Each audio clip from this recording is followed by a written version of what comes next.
bersama-sama kita mendengarkan kajian tentang Palestina yang nanti akan dilanjutkan dengan doa di akhir acaranya yang akan langsung disampaikan oleh korban selamat, bukan hanya sekedar saksi mata, tapi korban selamat dari kekejaman Israel Anatollah di jalur Gaza dan Palestina, kepada Abu Karam Ustaz Muhammad Hussein Gaza, dipersilakan.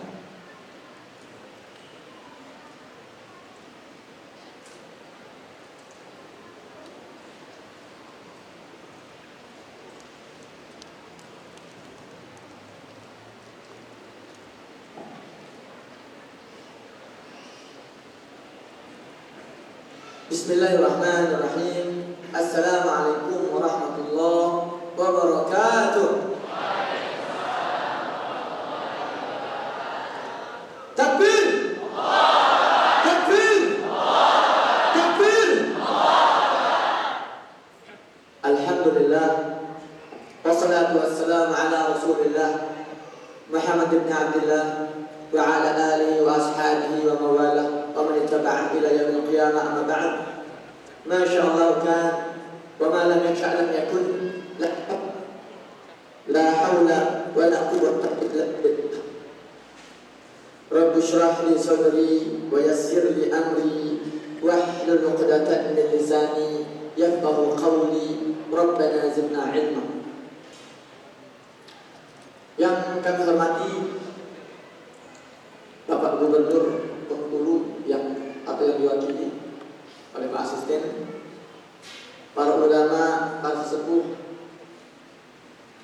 yang kami hormati dan kami cintai, para hadirin hadirat yang Allah muliakan, bapak-bapak, ibu-ibu, para mujahidin dan mujahidah, calon-calon pembebas Baitul Maqdis. Semoga berkumpulnya kita siang hari ini di Masjid Agung Bengkulu ini, Masjid Raya Bengkulu ini, semoga dicatat sebagai amal jihad kita fisabilillah. Amin ya rabbal alamin. Seperti biasa, sebelum saya sampaikan materi singkat saya pada siang hari ini, saya harus menggugurkan kewajiban saya. Ada sebuah titipan dan amanah yang selalu berulang-ulang disampaikan oleh saudara-saudara kita di Gaza. Selama 12 tahun saya tinggal di Gaza sebagai seorang jurnalis, sebagai seorang aktivis, sebagai seorang pemuda, mahasiswa, bertemu dengan banyak tokoh-tokoh, baik tokoh politik, tokoh akademisi, para ulama, tokoh-tokoh pejuang, atau warga sipil, emak-emak, bapak-bapak. 12 tahun saya selalu bertemu mereka dan kita bertukar informasi, diskusi.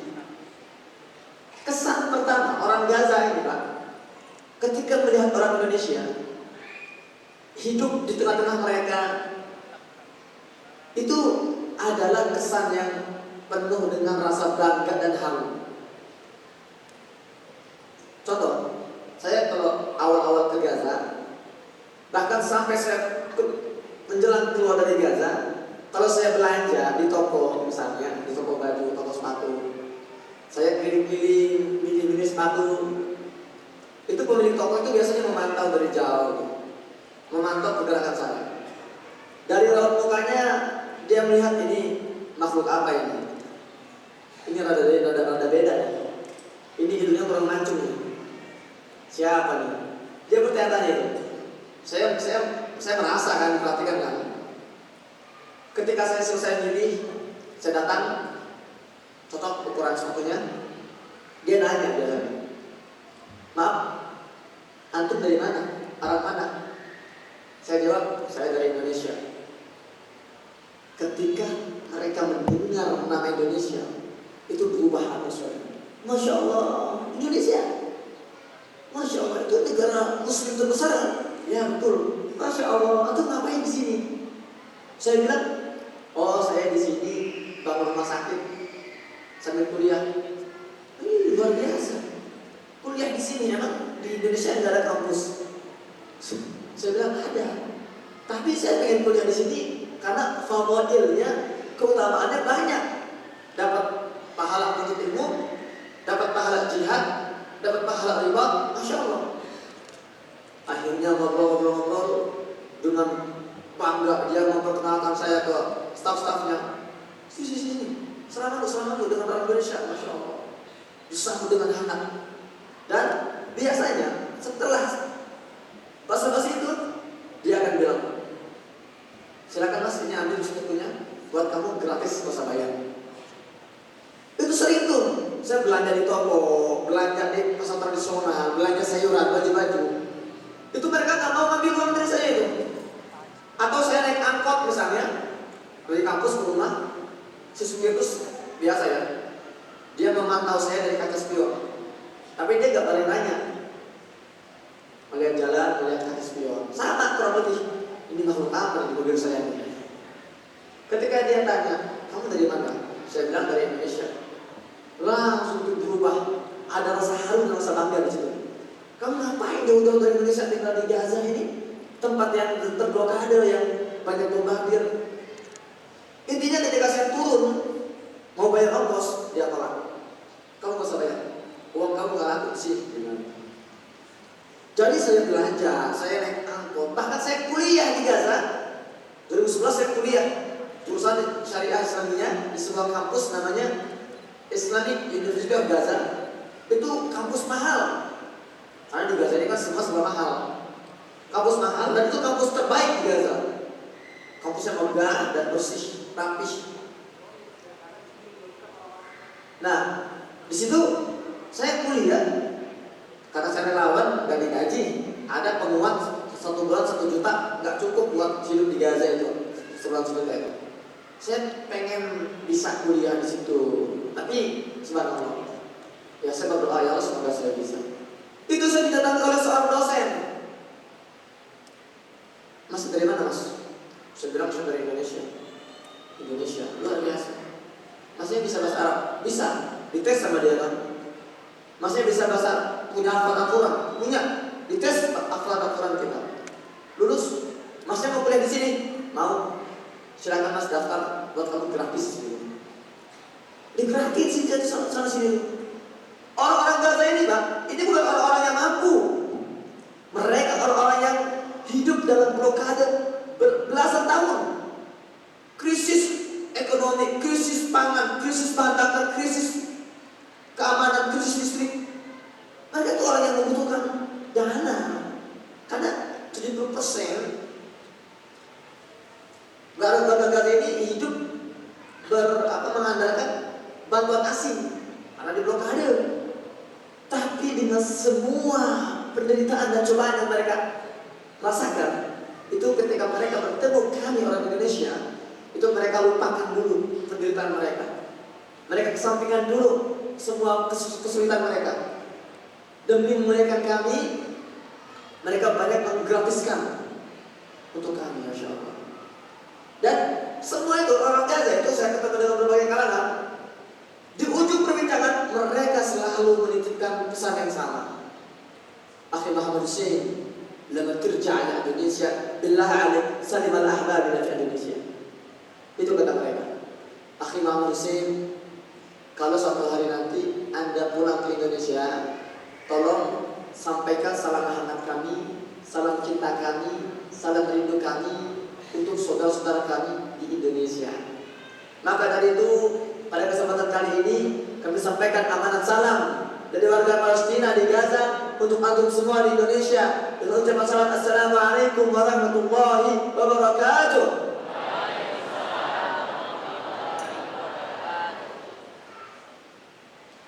2011 saya tiba di Gaza tanggal 5 Januari.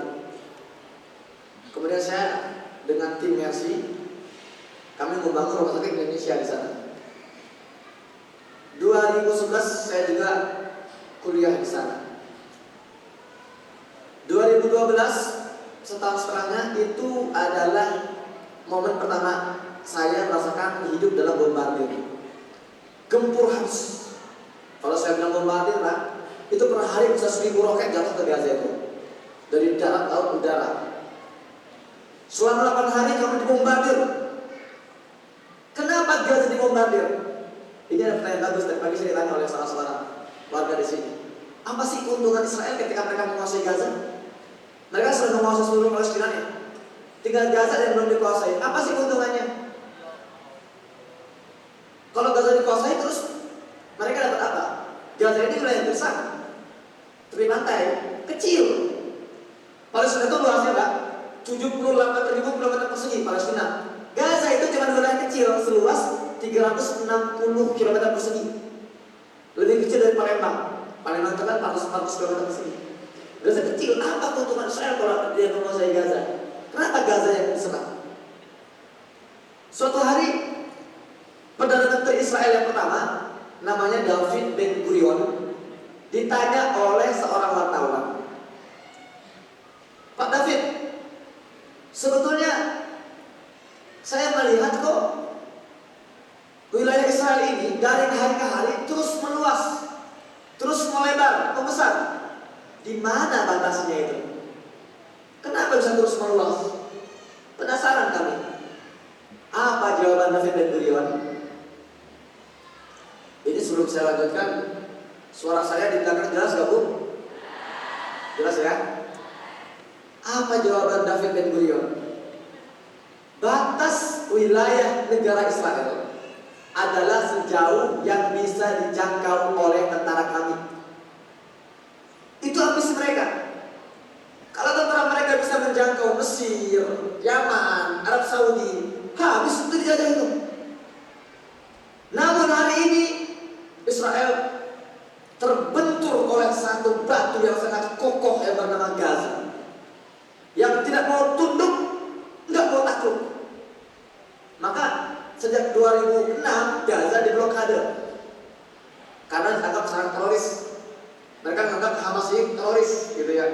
Dan ini banyak diserang oleh sebagian kita, sampai kita alergi dengan Hamas. Hamas teroris, ada bilang gitu ya. Tadi kita sudah disampaikan langsung oleh Bapak Asisten Bupati bahwa Indonesia, pemerintah Indonesia ini jelas terhadap posisi sikapnya terhadap Palestina, mendukung perjuangan warga Palestina.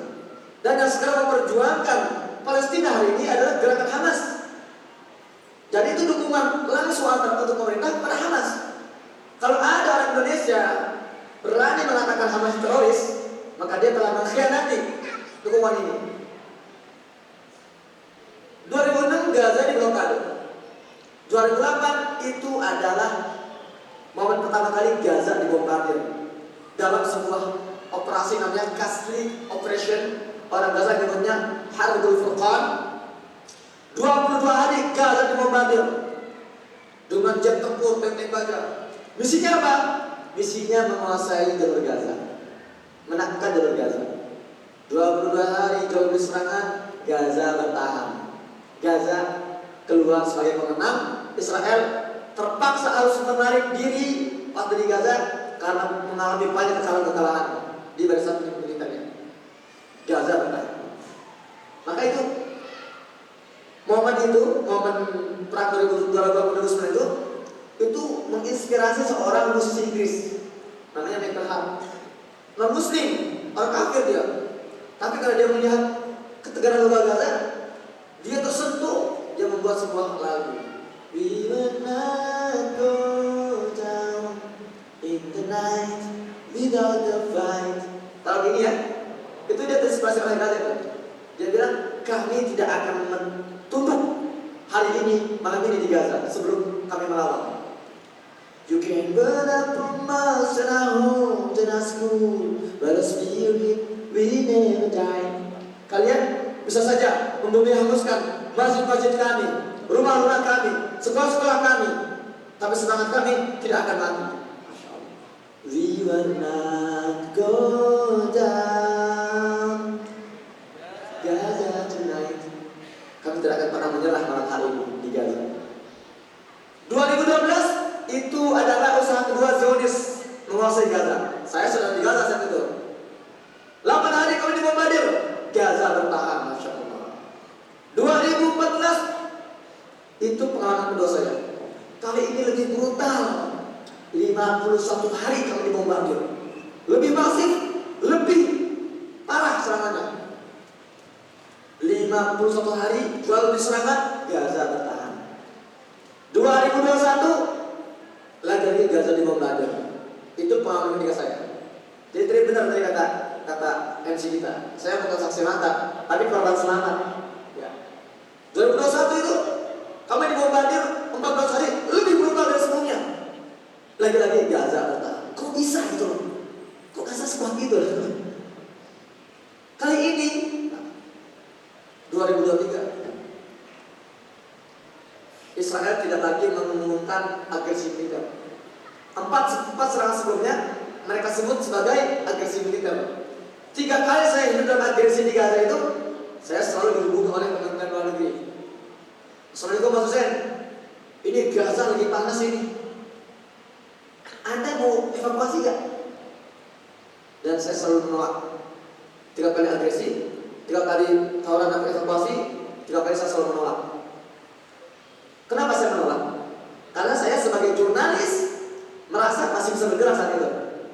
Meskipun listrik cuma beberapa jam per hari, tapi internet masih bisa saya akses. Karena saya sebagai jurnalis, itu sudah senjata saya, internet. Kenapa antum nggak angkat senjata perang? Kita sih banyak yang mau perang di sana, antum malah keluar. Pak, kalau saya mau angkat senjata di sana, nggak masuk kriteria Pak. Ada kriterianya, ada spesifikasinya. Kita dia yang merasa semangat ke sana, belum tentu terima. Bahasa Arab belepotan, fisik juga perokok, mos-mosan, angkat RPG 5 detik, tepar gitu itu. Ada spesifikasinya. Dan teman-teman kami di Gaza pun ngomong sama saya, ente Bang Hussein, kalau ente jadi ngangkat senjata, paling ente juga bisa bunuh 1, 2, 3 orang, habis itu ente kebunuh. Tapi kamu sebagai jurnalis, itu yang paling butuhkan harinya. Karena kami gak bisa bahasa Indonesia, kamu bisa menjadi suara-suara kami di sana di Indonesia. Daripada kamu bunuh 3 orang doang, kamu bisa menyentuh jutaan hati di sana, bisa menutup jutaan jiwa, bisa membuka jutaan pasang mata di sana. Kamu lebih pas jadi jurnalis, itu yang lebih butuhkan. Nah gitu cara berpikirnya. Oke, karena itu lebih strategis bagi saya. Kita punya peran masing-masing. Selama itu saya menolak, karena saya masih bisa aksi negara. Tapi 7 Oktober 2023, untuk pertama kalinya sejak tahun 1973, Israel mengumumkan perang, bukan lagi agresi militer, perang. Dan mereka sadar kalau mereka ini nyerang sendirian, mereka nggak akan berhasil seperti yang sudah. Makanya mereka kali ini mengemis-ngemis pasukan militer dari Amerika, Inggris, mereka mengemis-ngemis Jerman untuk mengirimkan 10.000 amunisi untuk tank-tank pada mereka. Dan mereka mengemis-ngemis dari seluruh negara Eropa untuk bantu. Israel, Gaza sekecil itu dikeroyok oleh Israel, Amerika, Inggris, Jerman, dan 24 negara Eropa. Sudah hari ke-118 Gaza nggak juga tunduk. Jadi jangan bilang Gaza ini lemah, nggak ada militer. Ini Bengkulu ini luasnya saya lihat kemarin 28 berapa luas Bengkulu sih? 22.000 km persegi ada ya? Ya? 19.000 km persegi Bengkulu. Saya ingin coba kasih gambaran seberapa tegarnya Gaza. Hiroshima Nagasaki itu luas wilayahnya 900 km persegi, 3 kali lipat luas Gaza. Dibombardir oleh Amerika dan sekutu-kutunya dengan bahan peledak seberat 15.000 ton. Ada yang bilang 12.000 ton. Hari pertama itu langsung nyerah mereka akan negara putih, nggak kuat. Gaza yang luasnya sepertiga Hiroshima sejauh ini sudah dijatuhi bahan peledak bom seberat 70.000 ton, tapi tidak juga menyerah, bertahan. Bahkan barusan saya membaca di sebuah media namanya Mediapart, media Perancis, Gaza ini selama 3 bulan ini sudah sedang dijadikan semacam showroom, semacam aula percobaan bom-bom baru, senjata baru oleh Zionis.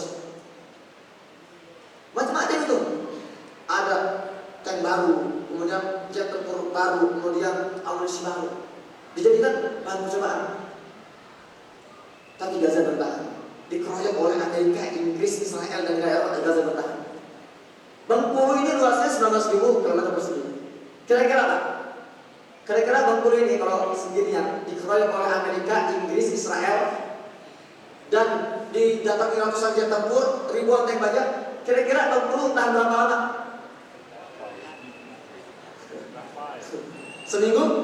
2 minggu? Kok bisa Gaza bertahan sekuat itu? Itulah Gaza. Nah, kali ini saya dihimbau keras oleh Kemenlu. Maksud saya, ini sudah brutal banget ini. Anda sebaiknya pulang dulu, evakuasi. Anda masih dibutuhkan oleh kami. Anda bukan kabur. Anda ini mundur beberapa langkah untuk atur strategi. Karena apa Pak? Serangan nakal itu benar-benar brutal. Serangan 3 bulan ke Gaza ini sudah melampaui kerusakan serangan 12 tahun ke Afghanistan, ke Irak, ke Suriah. Kalau digabungin nggak sehancur Gaza. Serangan Perang Dunia Kedua ke Jerman itu nggak lebih dari Gaza hancurannya. Gaza jauh lebih masif. Yang diserang itu juga bukan sekedar pangkalan militer, rumah-rumah warga sipil, anak-anak wanita. Sejauh ini sudah 27.000 terbunuh. Itu bukan angka, itu nyawa. 11.000 diantaranya anak-anak, 10.000 diantaranya wanita. Dan yang ditarget teman-teman kami jurnalis, 120 jurnalis dibunuh beserta keluarganya. 400 tim medis, dokter, perawat, ambulan dibantai.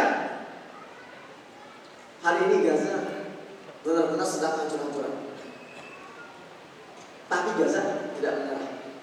Maka akhirnya saya kali ini menerima tawaran Kemenlu untuk evakuasi.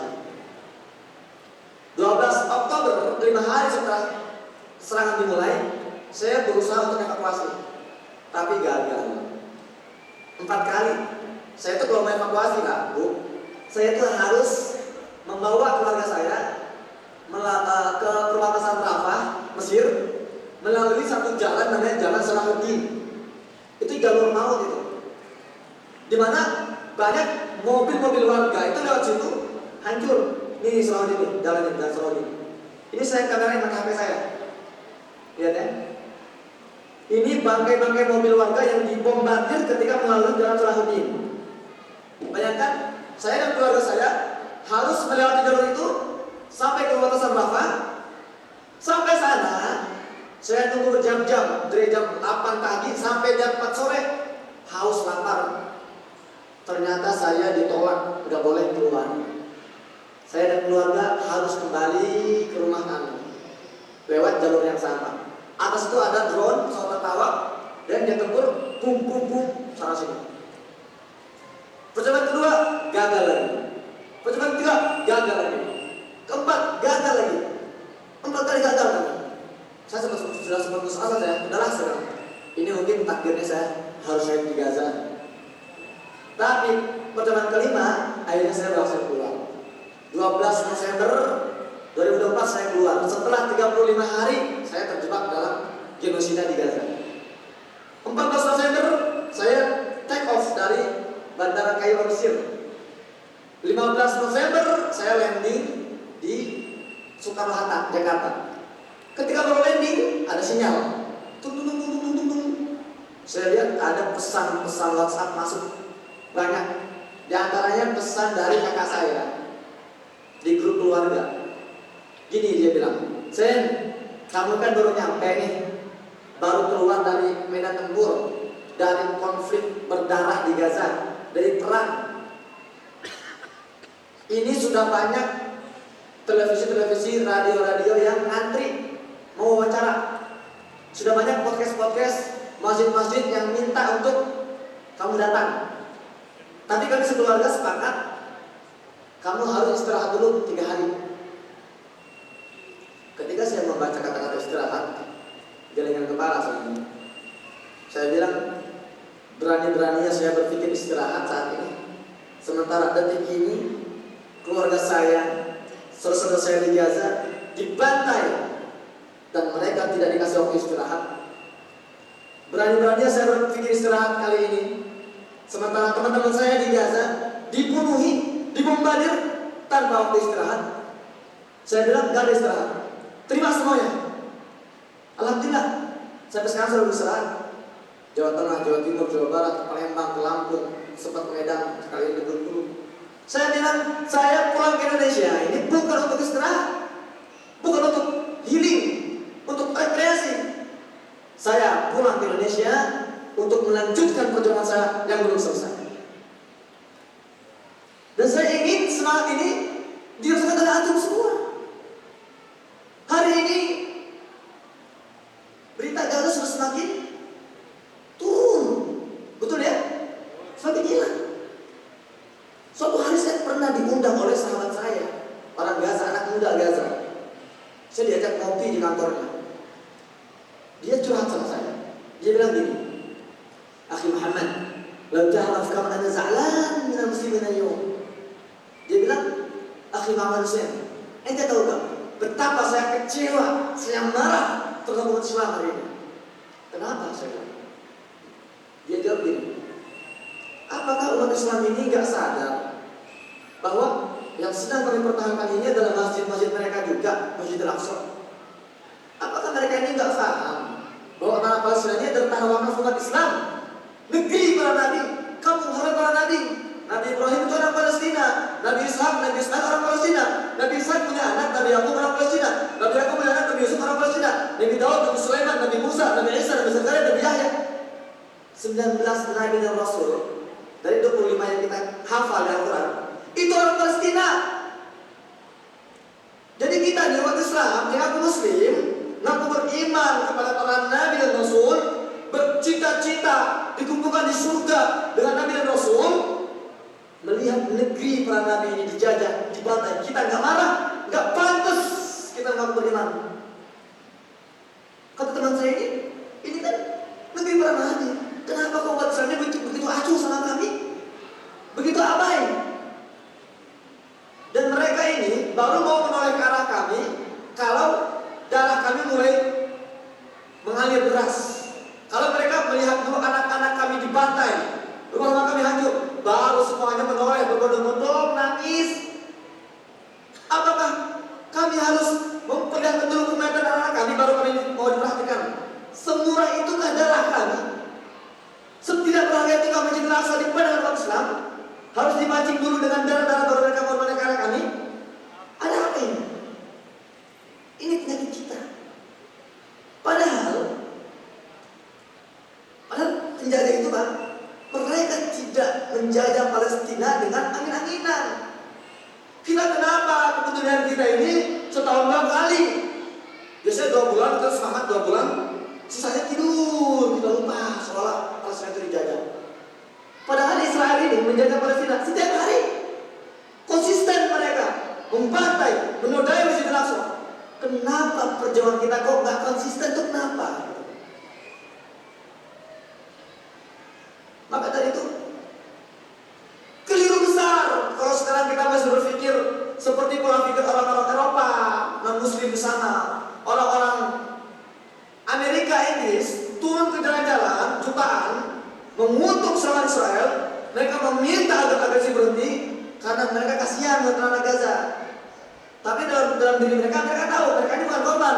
Mereka cuma peduli sama orang Gaza. Itu cara berpikir orang-orang Eropa. Tapi kita sebagai umat Islam, kita nggak seperti itu posisinya. Kita adalah korban langsung dari penjajahan ini. Karena yang sedang dijajah di Palestina itu masjid kita. Ada sebuah hadis dari Abu Hurairah disepakati oleh Bukhari Muslim. Ini hadis viral. Saya yakin semuanya pernah dengar hadis ini. Ketika Nabi SAW bersabda, "La tushaddu rihal illa ila thalathati masajid. Al-Masjidil Haram, wa Masjidil Hada, wa Masjidil Aqsa." Kata Nabi, "Wahai umatku, jangan kalian memaksakan diri pergi jauh-jauh dari rumah kecuali kalau kalian mau mengunjungi 3 masjid ini." Kata Nabi SAW, Masjidil Haram di Mekah, Masjid Nabawi di Madinah, dan Masjidil Aqsa di mana? Kita semua pasti pernah dengar hadis ini Pak ya.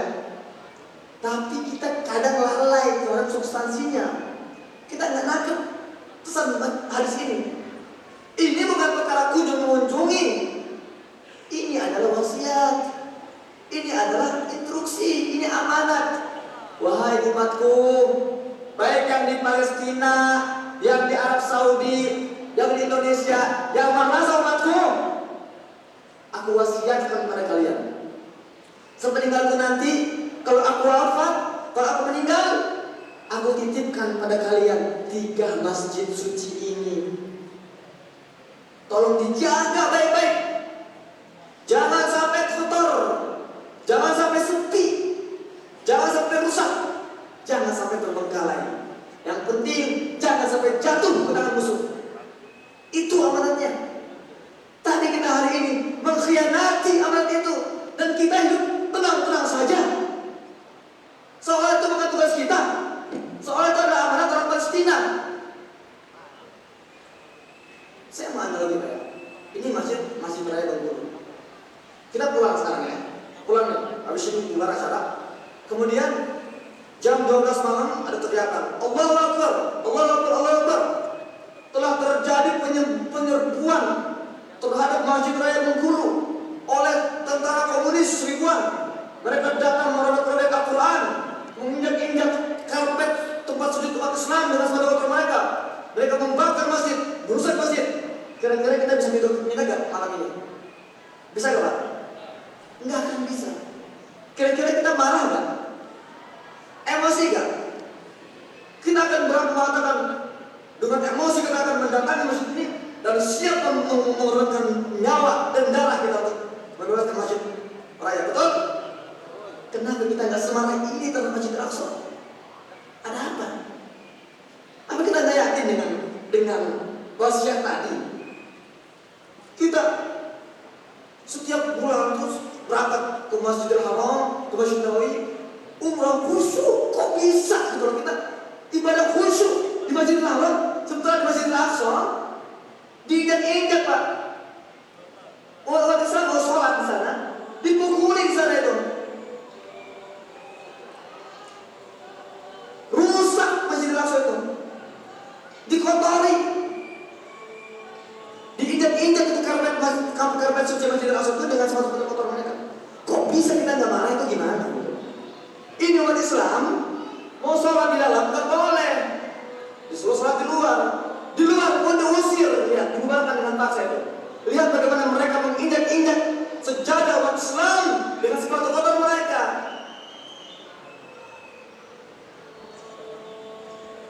Kok bisa gitu, kita ini nggak tergerak tuh? Kenapa?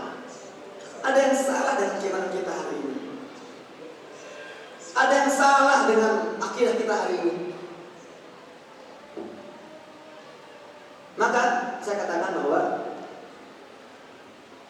yang terjadi di Gaza hari ini, genosida, pembantaian massal, ini kita juga ikut bertanggung jawab. Kita punya peran di situ sampai ini terjadi karena kita nggak serius memperjuangkan Palestina. Maka dari itu saya selalu katakan bahwa kita ngumpul di sini kan, di masjid ini, kita berkumpul bukan untuk meratapi duka Gaza, bukan. Kita berkumpul bukan untuk menangisi derita Gaza. Kita berkumpul hari di sini untuk menunjukkan penghormatan setinggi-tingginya untuk para pejuang-pejuang Palestina di Gaza yang sedang memperjuangkan Masjidil Aqsa, menggantikan peran kita yang sedang tertidur hari ini. Kita berkumpul di sini untuk menunjukkan penghargaan setinggi-tingginya untuk kaum ibu di Gaza yang kehilangan anak-anaknya, rumahnya, karena mempertahankan negeri para nabi, tanah wakaf kita semua. Maka kita berkumpul hari ini untuk berterima kasih kepada Gaza yang telah menjadi benteng terakhir umat Islam. Karena kalau Gaza tunduk, kalau Gaza takluk, tidak ada lagi kehormatan umat Islam, tidak ada lagi wibawa umat Islam. Suatu hari karena Gaza ini tidak bisa ditundukkan oleh Israel, akhirnya Israel ini melakukan pendekatan negosiasi, dialog, penawaran. Kata pemerintah Israel gini, dia bilang, wahai Gaza, kami ini keras kepala banget. Tapi kami siap, kami berjanji, kami akan mengangkat blokade kalian. Kami akan buka perbatasan. Kami berjanji, kami akan membangun untuk kalian bandara tercanggih, pelabuhan terhebat. Kami siap dan kami mampu. Israel punya uang di segalanya. Kami akan menggelontorkan dana tak terbatas untuk kalian. Kami akan membuat kalian makmur semakmur Singapura. Jadi kalau orang-orang Gaza itu mau jadi orang kaya gampang, nggak perlu menentarasi kita, nggak perlu.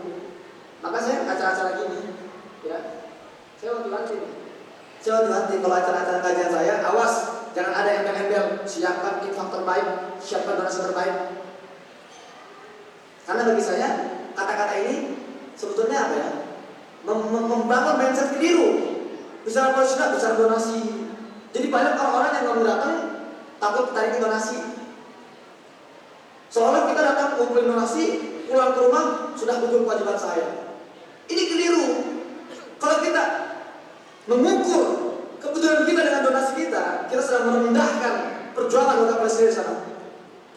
Karena bagi warga Gaza, kalau mau jadi orang kaya gampang, terima saja tawaran-tawaran Israel itu untuk jadi orang-orang kaya semakmur Singapura. Satu syaratnya kata Israel, kami akan jadikan kalian orang-orang makmur Singapura. Satu syaratnya apa? Tanggalkan senjata kalian, menyerahlah. Simple. Gak perlu kalian merasa mendapatkan penderitaan blokade, bombardir, gak perlu. Cukup menyerahlah. Kami akan jadikan kalian orang-orang makmur. Simple. Tapi Gaza menolak. Tidak akan pernah kata Gaza. Kenapa? Karena yang sedang kami pertahankan hari ini bukan tanah kami. Kami sedang mempertahankan tanah wakaf umat Islam dunia. Yang sedang kami lindungi ini bukan darah kami, bukan rumah kami. Kami sedang melindungi kehormatan umat Islam dunia. Jadi kami memilih dibantai, diblokade, dibombardir, dibunuhi, tapi kami tidak akan pernah rela meletakkan kehormatan umat Islam untuk keselamatan para kalian. Itu perjuangan mereka. Jadi kalau kita sedang merasa tidak dipertahankan, apa lagi yang bisa membuat kita terbangun? Terutama kita lihat kaum muslim ini, yang laki-laki ini, harusnya kita hari ini yang berdarah-darah di Gaza mengangkat senjata. Kita harusnya berlumuran darah hari ini. Tapi karena kita sedang tertindas, terjajah, terhina hari ini, maka perjuangan kita sedang diwakili oleh kaum ibu di Gaza, oleh anak-anak di Gaza. Dan tugas kita hari ini apa? Mensupport mereka. Tugas kita hari ini adalah tugas wanita. Kata para pejuang Gaza, biar kami yang menghadapi tank-tank baja itu. Tugas kalian adalah jangan biarkan anak kami mati kelaparan. Itu saja. Maka jangan kita kasih harta sisa buat Palestina, tenaga sisa, waktu sisa. Karena mereka memperjuangkan kehormatan kita dengan seluruh tenaga, dengan mengorbankan darah dan nyawa yang mereka miliki. Ya, ini kita sampai dalam habis. Satu menit lagi, betul? Mau 1 menit lagi saya. Iya, jadi itu kurang lebih. Ini ada cerita jawab, habis ini nggak ada cerita jawab.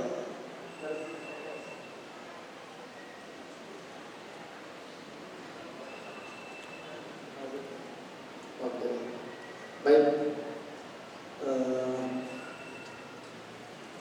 Kalau itu kita ini sudah selesai waktu ini. Pernah sudah harus sampaikan ya.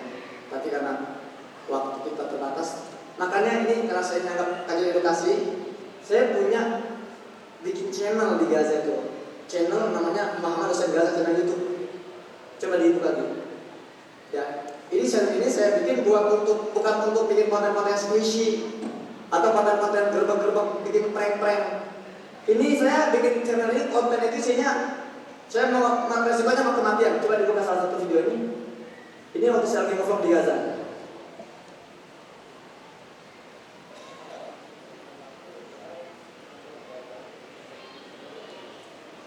Gak ada suara lagi. Coba.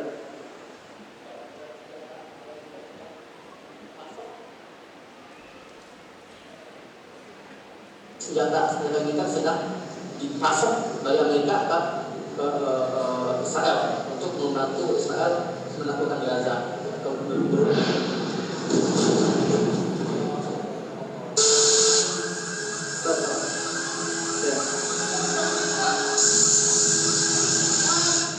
Ya, jadi itu saya ngomong di Gaza itu bersedia kematian. Biar apa? Biar sampai kepada kalian edukasinya. Dan isinya cuma ada isinya. Ya, semuanya nggak ada konten-konten yang nggak berfaedah. Tugas saya bikin konten itu tugas kalian sederhana, tontonin doang, gitu doang. Biar edukasi yang saya nggak bisa sampaikan di sini itu nyampe tuh. Itu semua itu nggak terbatas. Silakan tonton berkali-kali, silakan ada keluar. Maka saya kasih waktu 1 menit buat yang di sini, buka semua YouTube-nya. Yang punya HP saya akan buka YouTube-nya. Yang punya HP dibuka semua, perempuan juga, yang wanita. Ini harus dipaksa nih, kalau nggak gini ntar sia-sia perjuangan saya ini. Dibuka YouTube-nya, diketik Muhammad Hussein Gaza.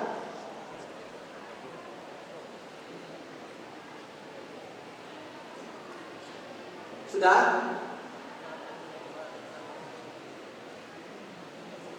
Diketik, nggak usah di subscribe, nggak usah di subscribe. Tapi kalau ada lambang lonceng itu dipencet aja tuh. Ya, ntar silakan tonton di rumah. Materi yang saya sampaikan di sini itu ada di situ jawabannya. Pasti kalian bertanya-tanya tuh. Kenapa sih negara Arab kenapa nggak bantu? Itu kan ada di situ jawabannya. Ustadz, apakah donasi kami nyampe apa enggak? Ada di situ jawabannya. Ustadz, kenapa sih Hamas menyerang duluan? Ada di situ jawabannya. Ustadz, apakah Hamas Syiah? Ada di situ jawabannya. Silakan ditonton, itu akan menjawab banyak pertanyaan antum semua yang tidak bisa saya jawab di siang hari ini. Demikian akhir qauli hada, astaghfirullah li wa lakum. Assalamualaikum warahmatullahi wabarakatuh.